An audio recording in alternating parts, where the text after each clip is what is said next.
Waalaikumsalam warahmatullahi wabarakatuh. Assalamualaikum warahmatullahi wabarakatuh. Waalaikumsalam warahmatullahi wabarakatuh.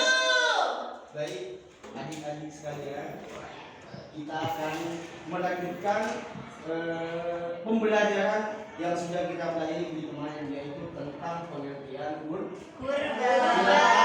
Kalian konsentrasi buka LKS-nya di halaman 16. Di sana sudah jelas ya tentang ketentuan kurban, pengertian kurban. Kurban berasal dari bahasa Arab yang diambil dari kata qariba yaqrabu qurbana. Kata tersebut memiliki artinya dekat atau mendekatkan diri. Sedangkan menurut istilah juga dalam bahasa Arab bisa disebut adaya, kata penyembelihan kurban, yakni kira-kira begitu itu sudah disebutkan. Kalian bisa baca sendiri. Jadi kurban itu ada dua ketentuan atau dua hukum. Ya, dua hukum. Bisa dikategorikan kurban itu wajib ketika melihat kriteria orang yang mampu. Ketika kita melihat situasi atau memiliki keadaan yang kurang mampu, seperti fakir, miskin, bukan. Kalau fakir itu masih mampu ya. Miskin, kata-kata miskin. Kalau fakir itu masih cukup. Dengan kata-kata miskin itu apa yang akan kita makan sekarang itu nyari sekarang. Kalau fakir kita sudah punya kesiapan buat besok. Makanya kalau ada kata-kata fakir miskin, itu berarti orang yang ya lebih dari itu. Ini memang keadaan sulit. Jadi untuk kewajiban berkurban itu hukumnya sunnah. Kemudian hukum dan dalil kurban. Silahkan kamu baca. Kamu baca dalilnya. Hukum dan dalil kurban. Iya. Ibadah kurban punya sunnah muakkad, artinya sunnah yang sangat dianjurkan bagi orang yang sudah mampu. Sebagaimana firman Allah Subhanahu wa taala, Terus Bismillahirrahmanirrahim. Ayo baca tadi. Ayo. Yuk. Ayo ke atasnya baca. Bismillahirrahmanirrahim. A'tainakal kautsar fasholli li rabbika wanhar. Terus artinya. Artinya, sungguh kami telah memberi Muhammad tempat yang banyak, maka laksanakanlah salat karena Tuhanmu dan berkurbanlah sebagai ibadah dan mendekatkan diri kepada Allah. Sungguh orang-orang yang membencimu adalah membencimu jalan dan terputus dari rahmat Allah. Baik, sudah jelas ya. Jadi penerapan berkurban itu tidak hanya ada pada zamannya Rasulullah. Waktu dulu itu ada namanya kisahnya Nabi Isa. Kalau nggak salah yang kurban itu Nabi Ibrahim. Iya. Jadi sudah kurban itu diterapkan oleh sejak itu. Baru generasi selanjutnya yang terakhir itu generasi Nabi Muhammad.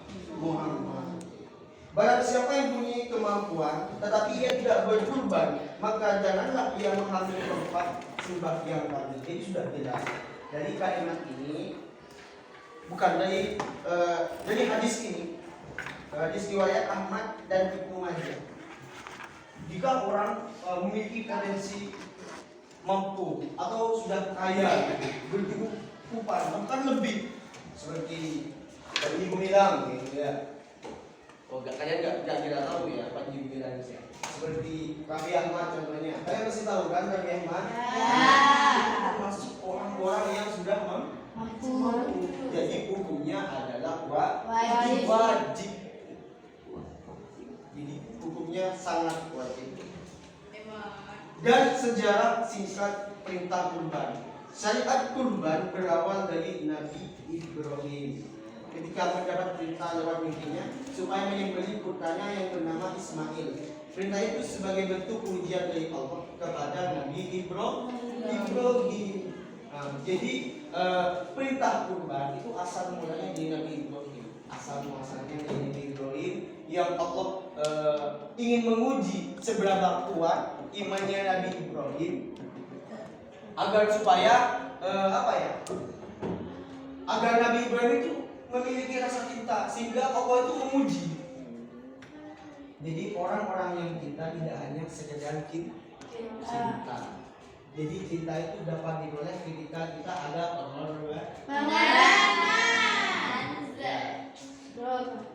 itu namanya cinta. Ya sama cinta Allah kepada Nabi Ibrahim. Pengorbanannya apa Nabi Ibrahim? Saking cintanya kepada Allah, yaitu menyembelih putranya yang bernama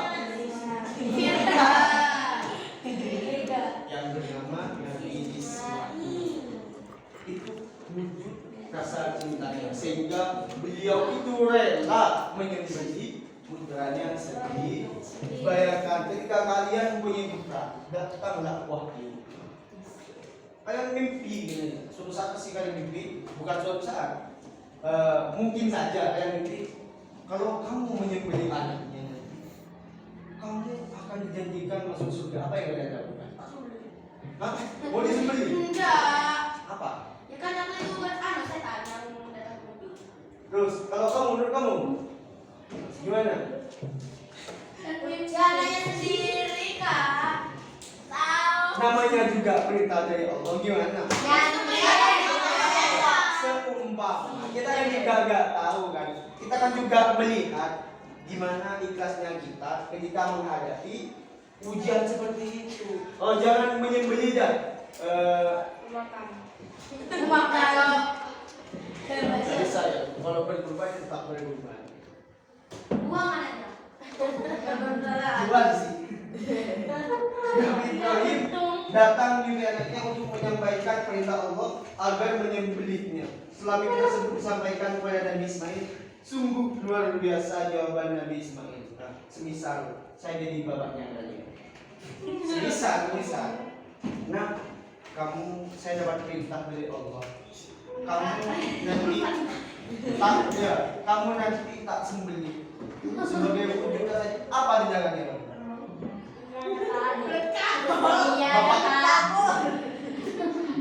Kalau naik ke zamannya sekarang, sebelum sebenarnya menyembelih saya yang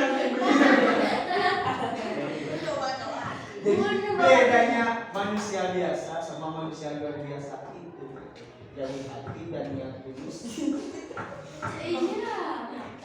Kemudian maka ketika keduanya telah berserah diri dan dia Ibrahim memberikan anaknya atas beririsnya untuk melaksanakan perintah Allah. Lalu kami panggil dia, wahai Ibrahim, sungguh engkau telah membenarkan mimpimu. Sungguh demikian kami memberi balasan kepada orang-orang yang baik. Sesungguhnya ini benar-benar suatu ujian yang nyata dan kami tabus anak itu dengan seekor sembilan yang besar itu. Jadi setiap ada ujian, karena Allah sendiri tahu. Saya dapat bukan misalnya ya. Saya dapat kata-kata dari teman saya. Waktu itu pas saya kehilangan HP, betapa putus asanya. Serius. Pas saya baru itu. Ngamuk, saya pengen ngamuk rasanya. Saya tuh pengen ngamuk. Kenapa Allah tidak adil? Bukan ucapan ya. Kenapa Allah ini? Kenapa kok saya gitu? Waktu itu teman saya datang karena pas waktu itu saya emosinya. Dan kalian tahu teman saya itu siapa? Itu yang pegang kamera. Itu namanya Adi Rahmat yang saya jadi nampak di kelas, teman dekat saya. Pas waktu itu saya memang kecewa banget karena itu suatu ujian kan. Hilang HP semuanya itu hilang semuanya. Bahkan lain dari itu ibu nelfon. Ini gimana gitu. Saya pusing mas. Dari lembaga lain nelfon. Soalnya saya kan PPK itu izinnya itu sudah melampau. Nelfon. Saya pengen rasanya tumbuh uban gitu. Sehingga saya bingung. Saya beranggapan, kenapa kok saya? Kan, kenapa kok saya? Sedangkan teman-teman saya cuma lebih banyak yang punya koleksi. Beliau menjawab. Karena Allah itu tidak akan menguji di atas kesabarannya, di atas kemampuannya. Dan waktu itu saya berusaha ikhtiar. Akhirnya hal yang hilang itu bisa kembali lagi, yaitu digantikan oleh hal yang baru. Jadi kalau sudah hilang maka carilah yang baru. Ya, itu saja. Sebelum bilang Sudah berapa nih? Kita tolong ya, kasihkan bantu kepada. kasihan berdiri karena itu lepas dari Di semuanya yang ada di dalam kelas ini, ujian terbesar apa yang pernah kalian lakukan? Apa yang pernah kalian rasakan? takutnya ibu. Lagunya ibu apa? Apa lagi? Ujian terbesar kalian? Tidak bisa nih. Apa? Kasih kartu. Kasih pondok. Jadi inisialnya itu seperti contohnya saya kehilangan batu kayak gitu. Dan itu sangat berharga. Contohnya emas. Apa lagi? Dan itu emas itu bukan cuma sekedar emas, Ustaz. Apa? Emas itu pembelian dari jalur.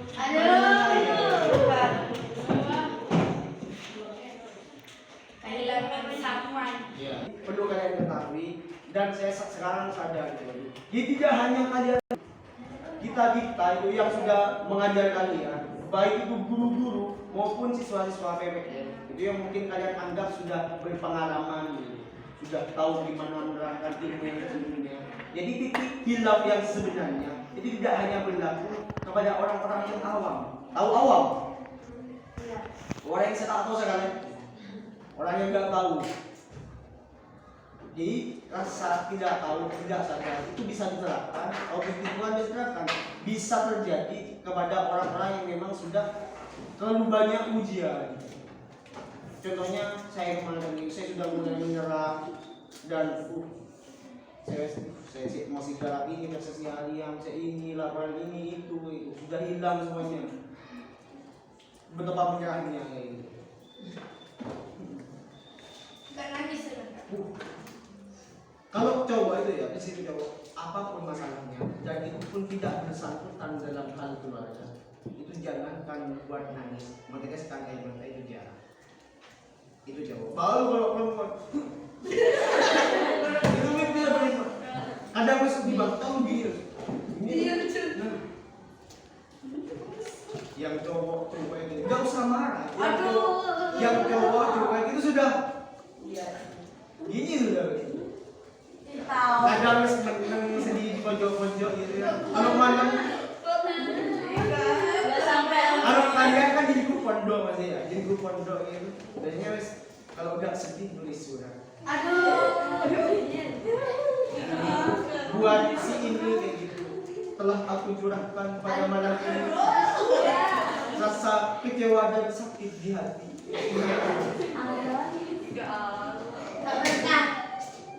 Gak pernah.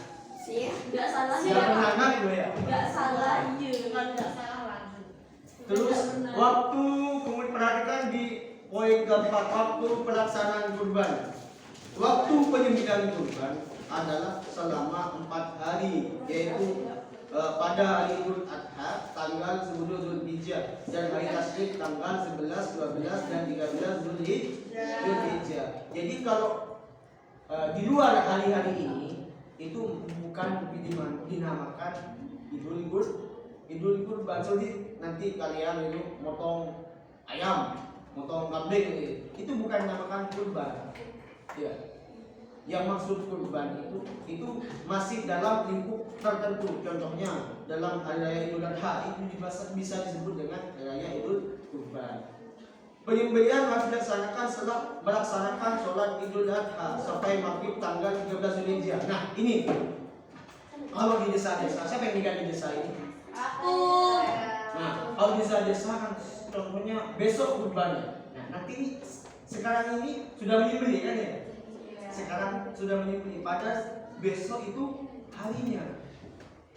Sebenarnya ya, menurut tentang penjelasan, ada beberapa penjelasan yang saya sempat baca tentang tata cara penyembelihan kurban itu. Bisa para ulama menyimpulkan sebelum hari raya Idul Adha itu bisa hukumnya makruh.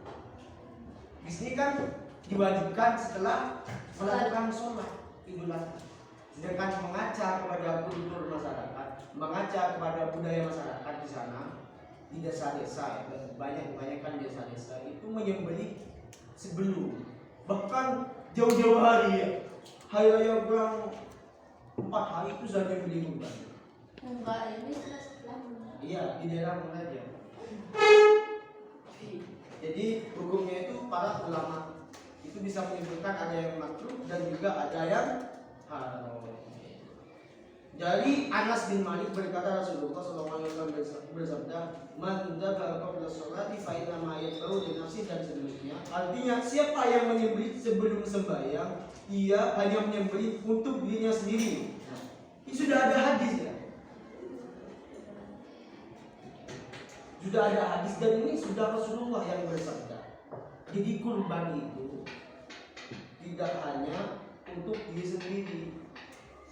Jadi kurban itu untuk segenap keluarga. Kita menyembelih kurban. Baru kalau akikah itu khusus buat sendiri. Maka pengorbanannya telah sempurna. Siapa yang menyembelih setelah sembahyang, maka pengorbanannya telah sempurna dan ia bertindak sesuai dengan sunnah kaum muslim. Ini sudah sesuai.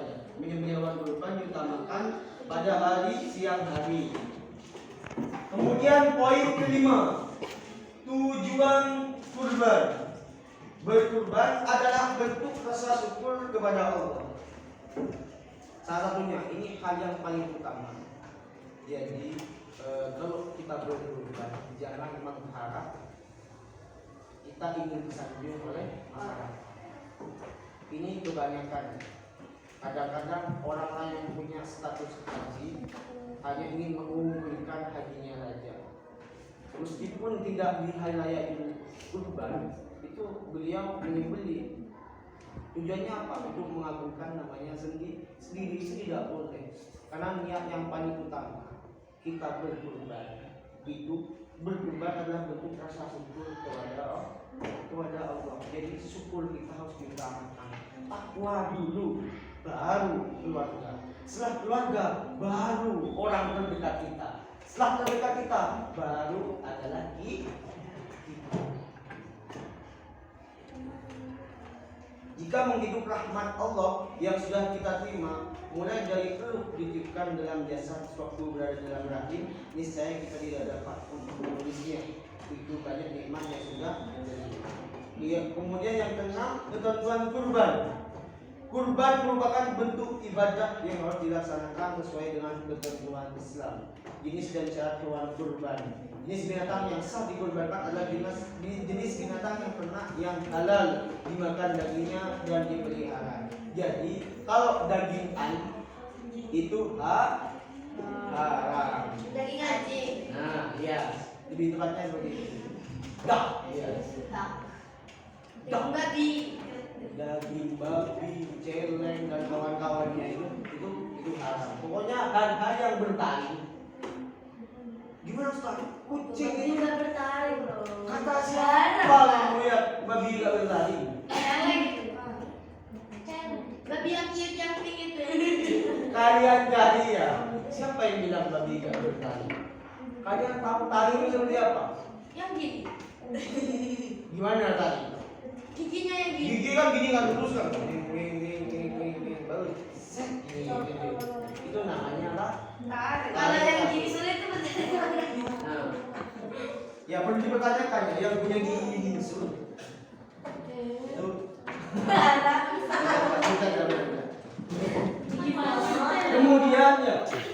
Kemudian jadi harus tangan.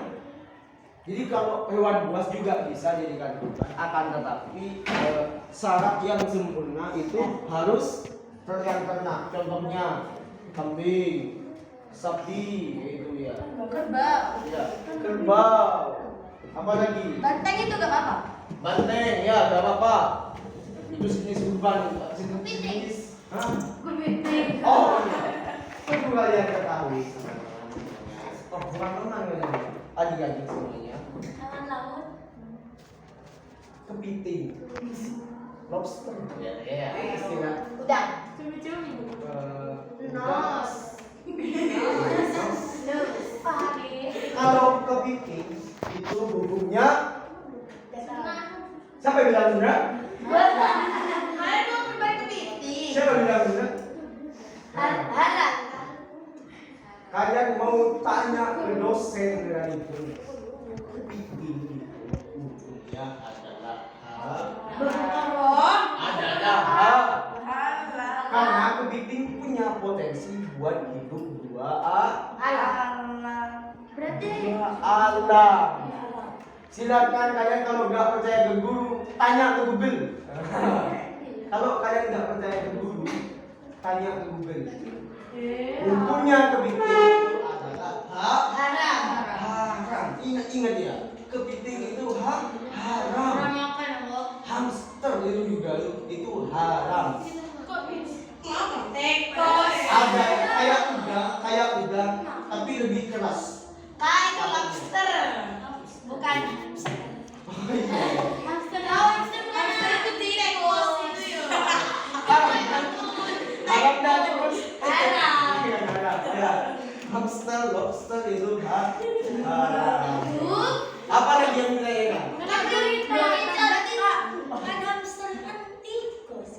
Iya. Saya salah pengucapan barusan. Tapi memang benar kan hamster haram kan? Kalau udah tahu kalau semuanya kepiting itu haram, tak apa-apa. Gak apa. Tapi besok-besok dilihat lagi gak apa-apa. Ketika kita dihadapkan antara situasi gak tahu sama tahu tapi pura-pura gak tahu kayak gitu ya. Kan banyak sekarang kejadian. Sebenarnya saya sudah tahu kepitingnya haram, tapi ya sudah. Saya ingin Kak, kalau pas biasanya kalau orang budikan tuh dia ngasih kode itu kan. kode apa?